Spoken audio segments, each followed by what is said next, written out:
সুপ্রিয় দর্শক, শুভেচ্ছা সহ আমন্ত্রণ জানাচ্ছি চ্যানেল আই-এর নিউ ইয়র্ক স্টুডিও থেকে। আমি সৌমিক আহমেদ, গ্রি মেকানিক্যাল ইয়াংকার্স প্রবাসের কথা অনুষ্ঠানে।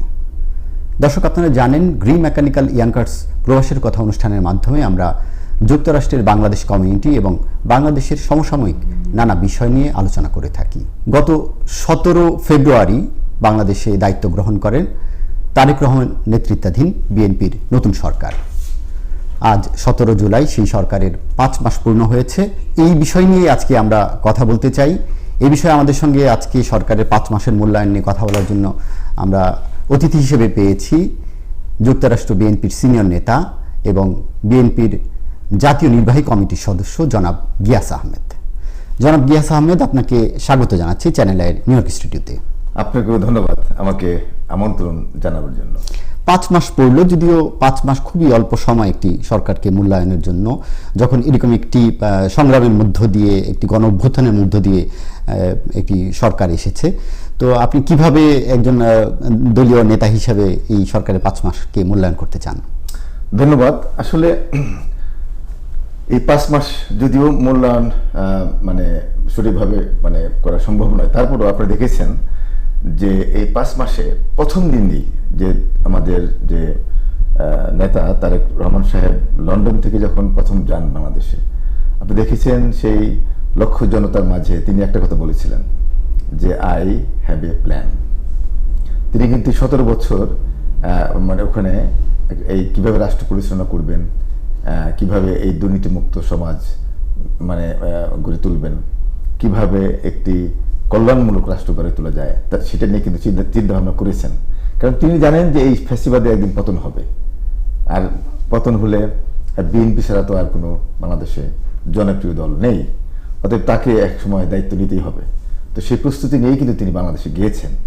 এবং আপনি দেখেছেন বাংলাদেশে গিয়ে তিনি যে প্রথমে যে সংস্কারটা, নিজেকে সংস্কার করতে হবে আগে। আমরা মুখে বলি এই সংস্কার করতে হবে, এই সংস্কার করতে হবে। সংস্কার তো খাতা কলমে আছে, কিন্তু নিজে যদি আমি না জানি, নিজে না বুঝি, বিবেক যদি কাজ না করে, নিজে যদি শিক্ষিত না হই, শিক্ষিত বলতে শুধু বই পুস্তক পড়লিতে হবে না, প্র্যাকটিক্যাল যে একটা উন্নত দেশের, একটা বিভিন্ন দেশের যে আজকে যে কল্যাণমূলক রাষ্ট্রগুলোর যে যে যে যে ব্যবস্থা, সেটা তো আমাকে নিজেকে আগে বাস্তবায়ন করে দেখাতে হবে। তো সেই কারণে দেখেন আমাদের নেতা তিনি বাংলাদেশের নিজের যে ব্যবহার, নিজের কথাবার্তা, নিজের চালচলন, সেটাকে তিনি পরিবর্তন করে ফেলেছেন। এবং আমাদের এই কোটি কোটি জনতা দেখছেন যে তিনি একটি হাতের থেকে যদি টিস্যু পড়ে যায় মাটিতে, তিনি নিজে হাতে উঠিয়ে এটা পকেটে রাখছেন, এটা জায়গা মতো ফেলবেন। এই যে আপনার যে সমাজকে সচেতনতা, সমাজের আপনার যে আপনি দেখেন সকালে তিনি যাচ্ছেন অন টাইমে অফিসে, আবার অন টাইমে তিনি ঠিক ফুল টাইম কাজ করে আবার বাসায় আসছেন, তারপরেও কাজ করছেন। তাহলে এই যে আপনার জিয়া রহমান সাহেব, তিনি দেখেন কত কলভটো করেছিলেন। তিনি হেঁটে হেঁটে আপনার যেভাবে খালকরণ করেছেন, কাজ করেছেন, তার অফিসাররা পিছিয়ে পড়ে থাকতো, তিনি 2-3 ঘন্টা ঘুমাতেন। তো সেই স্পিরিট, সেই মন মানসিকতা নিয়ে তারেক রহমান বাংলাদেশে গিয়েছেন। এবং তিনি দেখেন একটা কল্যাণমূলক রাষ্ট্রের যে বৈশিষ্ট্য, যে জনগণের সরকার, জনগণ কর্তৃক সরকার এবং জনগণের কল্যাণের জন্য সরকার। তো সেই জনগণের যে আপনার ফ্যামিলি কার্ড, কৃষক কার্ড, প্রবাসী কার্ড, এগুলো কিন্তু একটা খাল খনন, তারপর আপনার সন্ত্রাসমুক্ত সমাজ, দুর্নীতিমুক্ত সমাজ, এই বেসিক জিনিসগুলিতে তিনি হাত দিয়েছেন। এবং প্রত্যেকটা মন্ত্রীদেরকে মনিটর করা হচ্ছে, তারা কি করছে, তাদের কর্মসূচি কি। প্রতি সপ্তাহে তাদের সাথে মিটিং হচ্ছে, আপনার আগামী মাসে বা আগামী সপ্তাহে আপনার কাজটা কি, আর গত মাসে আপনি কি কাজ করেছেন। এই যে জবাবদিহিমূলক একটা ব্যবস্থা তিনি কিন্তু শুরু করেছেন। এবং সেই ক্ষেত্রে আমি মনে করি যে এভাবে যদি চলতে থাকে, তাহলে জিয়া রহমান সাহেব যেমন তার শাসনামলে যে পরিবর্তন করেছিলেন, দেখেন জিয়া রহমান সাহেব তার আত্মীয় স্বজনকে প্রশ্রয় দেননি। দলীয় কোনো নেতা নেত্রী যদি কোনো রকম দুর্নীতির সাথে সংযুক্ত থাকতেন, সঙ্গে সঙ্গে ফায়ার। কোনো ডিসি, ওসি বা কোনো আমলা যদি তোষামোদি করতেন বা তার ফ্যামিলিকে মানে একটু অতিরিক্ত মানে প্রিভিলেজ দিতেন, সেই অফিসার কিন্তু বদলি হয়ে যেত বা শাস্তি পেত। সেই ধারায় কিন্তু আমাদের জনাব তারেক রহমান শুরু করেছেন। আরও একটা জুলাই মাসে আমরা এখন দাঁড়িয়ে আছি, সেই 24শে জুলাইয়ের সেই ভয়াবহ দিনগুলো, সেগুলো নিশ্চয়ই আপনার মনে আছে। একটু বলবেন সেই সময়ে আপনারা যারা প্রবাসী নেতা ছিলেন, প্রবাসী জনগণের ভূমিকাটা কি ছিল, আপনাদের ভূমিকাটা কি ছিল? ধন্যবাদ, এটা গুরুত্বপূর্ণ প্রশ্ন আপনি করেছেন। আমরা দেখতে পাই যে বাংলাদেশের এই কয়েকজন 6-7 জন সমন্বয়ক তারাই বলছে যে তারা মানে এই জুলাই আন্দোলন করেছে, অথচ তারা প্রবাসীদের কথা বলে যায়। এই প্রবাসী আমরা যারা আছি সারা বিশ্বে, যে প্রবাসীরা শুধু তো জুলাই মাসে আন্দোলন করেনি, আমরা আন্দোলন করছি আজকে, আমরা 40 বছর এই দেশে বাংলাদেশে এরশাদ বিরোধী আন্দোলন করেছি। আমি ঢাকা জেলা ছাত্র দলের সভাপতি ছিলাম, তখন সেই এরশাদ বিরোধী আন্দোলন থেকে শুরু করে এই দেশে যখন আসলাম আমি স্টুডেন্ট ভিসা নিয়ে, এই দেশে এসে ছাত্র দল প্রতিষ্ঠা করেছি, বিএনপি প্রতিষ্ঠা করেছি, করে এই দেশ থেকে এই মানে মানে স্বৈরাচার বিরোধী আন্দোলন থেকে শুরু করে ওয়ানরেবিলের বিরুদ্ধে আন্দোলন, এই ফ্যাসিবাদী আন্দোলন, সবই তো বাংলাদেশের পক্ষে, বাংলাদেশের গণতন্ত্রের পক্ষে আমরা প্রবাসী আন্দোলন করেছি বা করছি। কিন্তু সেই প্রবাসীদের মূল্যায়ন কিন্তু এই জুলাই মানে কথিত জুলাই যোদ্ধা যারা, তারা কিন্তু সেটাকে সেভাবে মূল্যায়ন করছে না।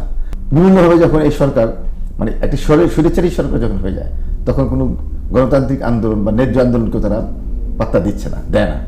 তো সেই কারণে এই যে যখন তারা ছাত্রদের উপর আন্দোলন শুরু করলো, আক্রমণ শুরু করলো, অন্যায় অত্যাচার, গুলিবর্ষণ শুরু করলো নির্বিচারে, তখন কিন্তু বাংলাদেশের মানুষ দলমত নির্বিশেষে, সাধারণ মানুষ, আমরা যারা প্রবাসীরা সকলেই তখন কিন্তু এই কোটা আন্দোলনের পক্ষে এবং এই সরকার পতনের আমরা কিন্তু ডাক দিয়েছি। এই সময়টা বিএনপির নেতাকর্মীরা বিভিন্ন স্পটে থেকে বিক্ষোভ মিছিল মানে মানে হঠাৎ করে যে কি বলে এটাকে ঝটিকা মিছিল করে টোরে একটা মোটামুটি আপনার আন্দোলনটাকে চাঙ্গে রেখেছে। এই নেতৃত্ব দিয়েছিল ওই সময় তারেক রহমান সাহেব।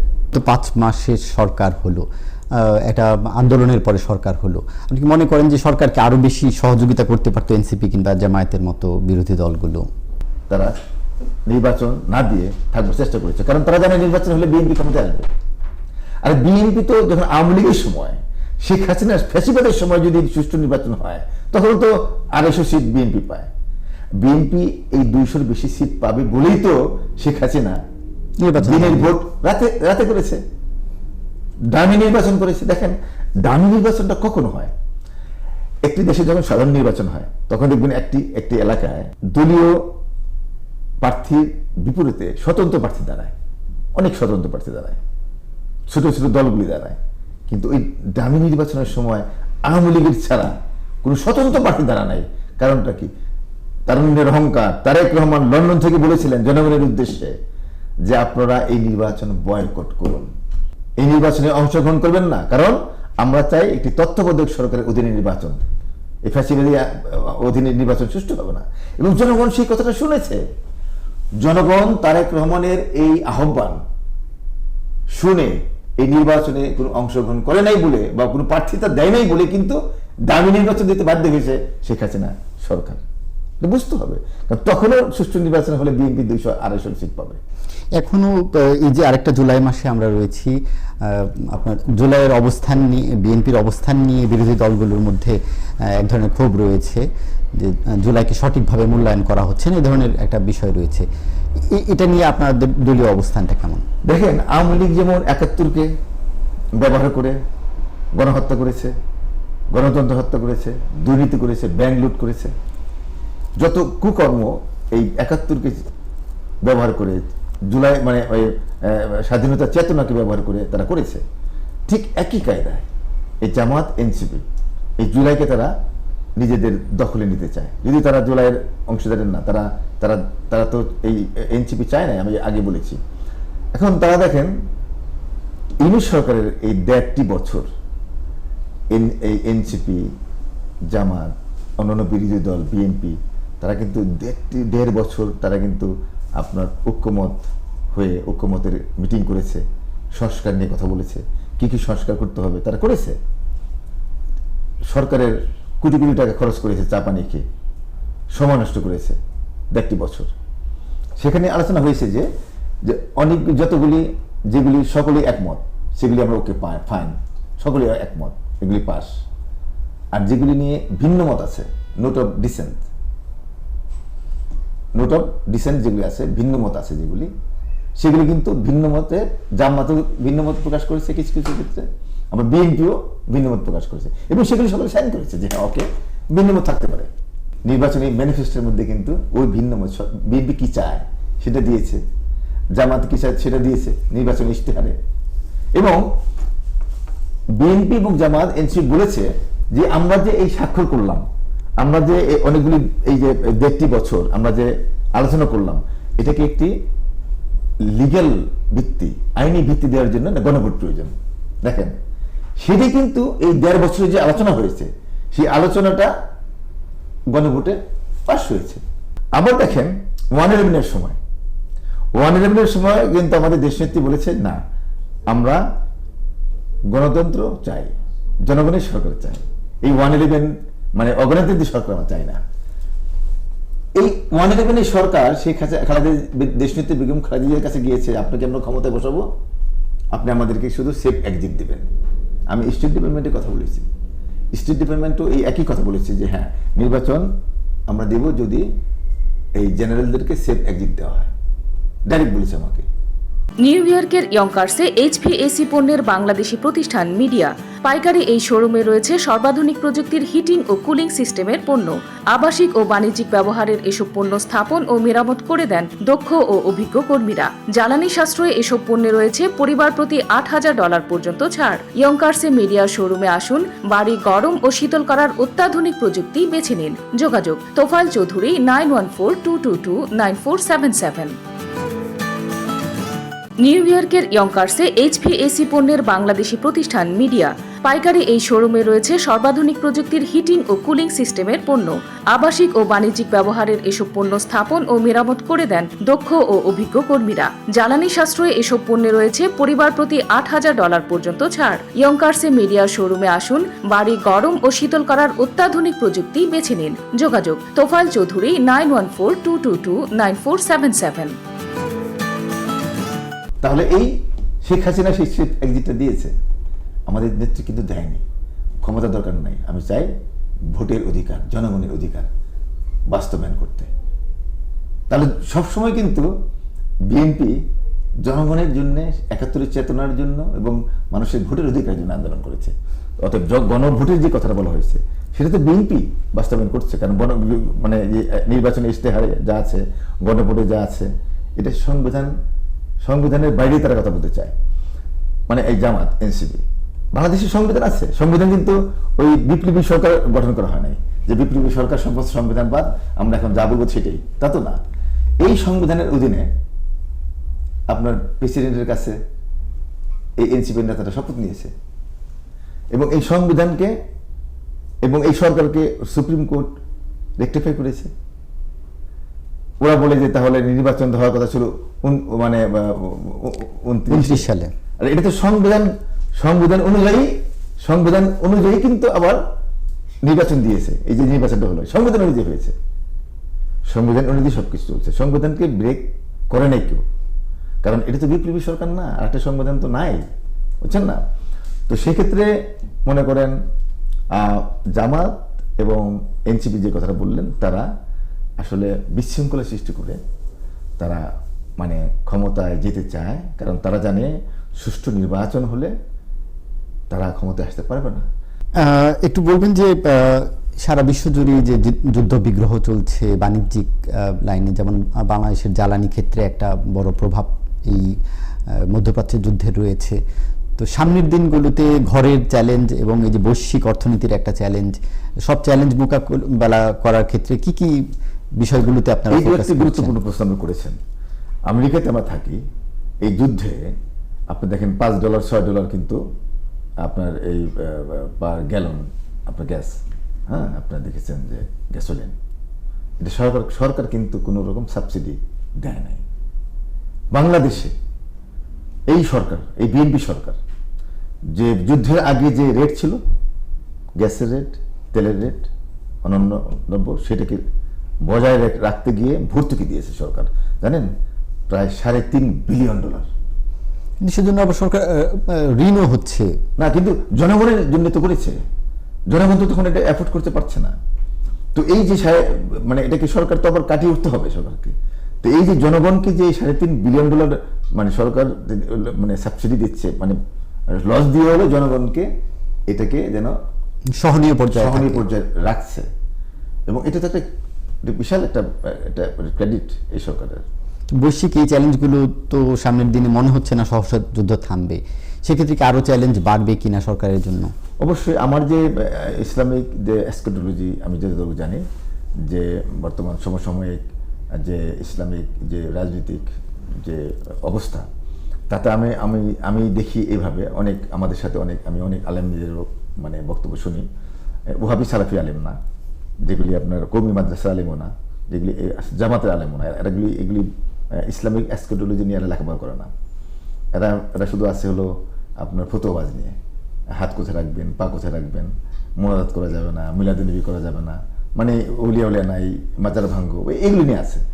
বিশ্ব কি হচ্ছে এই ব্যাপারে তাদের কোনো জ্ঞানগম্য নেই, আলোচনা করে না। তো এই যে আপনি যে কোশ্চেনটা করেছেন, ভেরি ইম্পর্টেন্ট একটা কোশ্চেন, যে বর্তমান বিশ্ব কোন দিকে যাচ্ছে।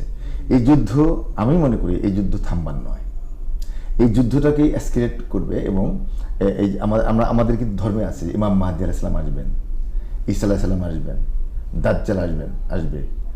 তো এর কখন আসবে? বলা হয়েছে যখন পৃথিবীতে অন্যায় বেড়ে যাবে, জুলুম বেড়ে যাবে, হত্যাযোগ্য, মুসলমানরা হত্যাযোগ্যের শিকার হবে। এখন দেখেন মধ্যপ্রাচ্যে, দেখেন না কেন, মানে যেভাবে আজকে যুদ্ধ চাপিয়ে দেওয়া হচ্ছে, ইসরায়েল যেভাবে গণহত্যা করছে, মানে তার তাল গাছটা তার লাগবেই। আপনার ডোনাল্ড ট্রাম্প একটা মেমোরেন্ডাম স্বাক্ষর করেছে, সেটা আপনার ইসরায়েল মানছে না। তো সেই ক্ষেত্রে ইসরায়েলের একটা এজেন্ডা আছে, সেটা হলো তারা মনে করে যে তাদের গ্রেটার ইসরায়েল তারা বাস্তবায়ন করতে চায়, এবং গ্রেটার ইসরায়েল বাস্তবায়ন তারা করবেই। কারণ গ্রেটার ইসরায়েল বাস্তবায়ন করতে হলে তাদের সে মাসায়া তাদের আসতে হবে, তাদের মাসায়া মানে আমরা তাকে বলি দাজ্জাল।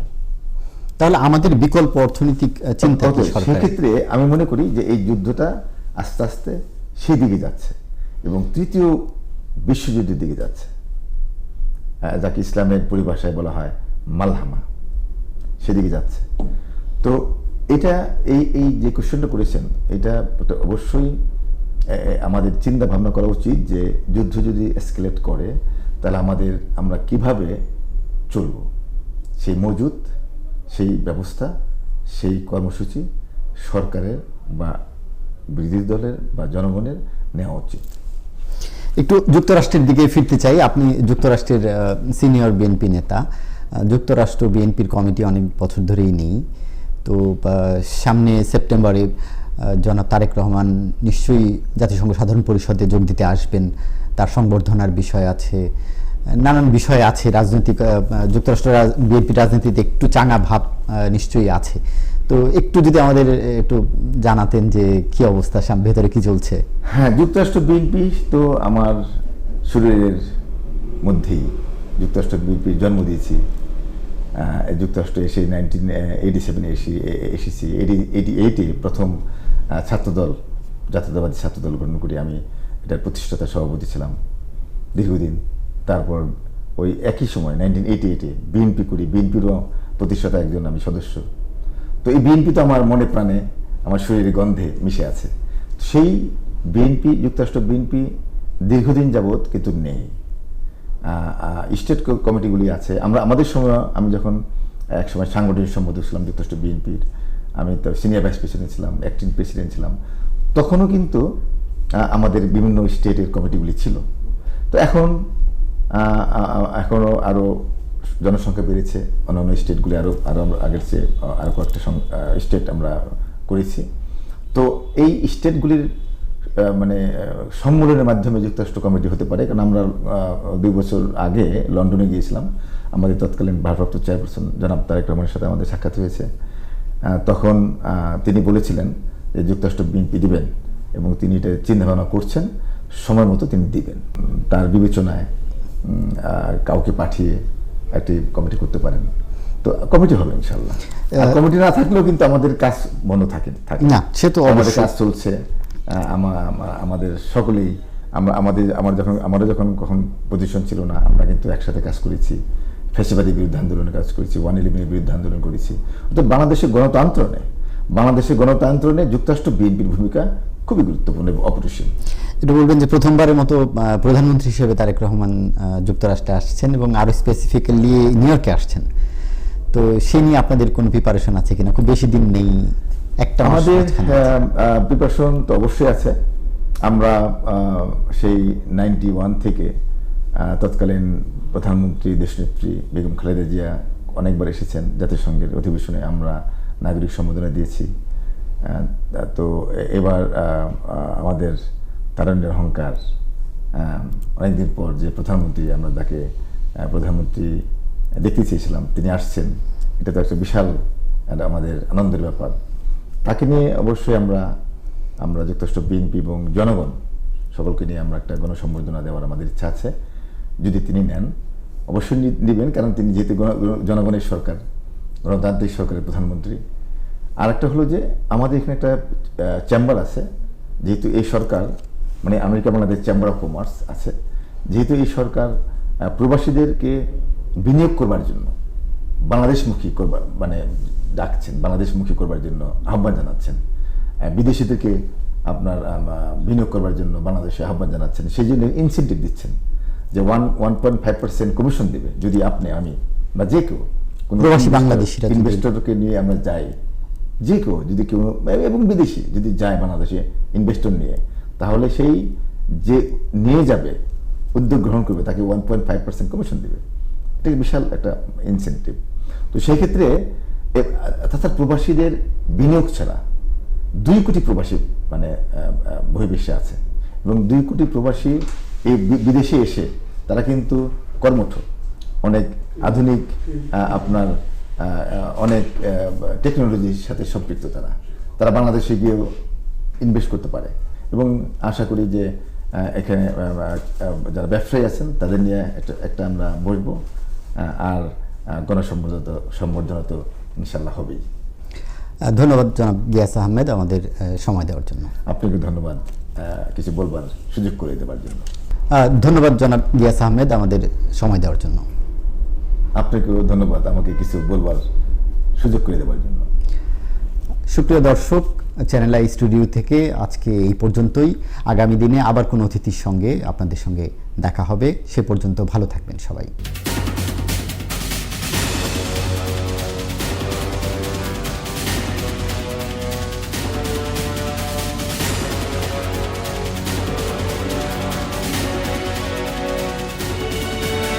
নিউ ইয়র্কের ইয়ঙ্কার্সে এইচভিএসি পণ্যের বাংলাদেশি প্রতিষ্ঠান মিডিয়া পাইকারি এই শোরুমে রয়েছে সর্বাধুনিক প্রযুক্তির হিটিং ও কুলিং সিস্টেমের পণ্য।